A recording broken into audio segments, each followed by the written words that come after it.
We are looking at how to pronounce these names and more confusing names too many people mispronounce. Stay tuned. Alright, so it's generally said in English as read, a long E sound. Some may pronounce it as raid, but generally just like the verb read.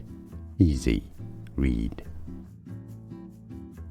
We are looking at how to pronounce these names and more confusing names too many people mispronounce. Stay tuned. Alright, so it's generally said in English as read, a long E sound. Some may pronounce it as raid, but generally just like the verb read. Easy, read. Here are more videos on how to pronounce more confusing words and names too many mispronounce. Like this video if you found it useful. I appreciate your support. I'll see you soon and thanks for watching.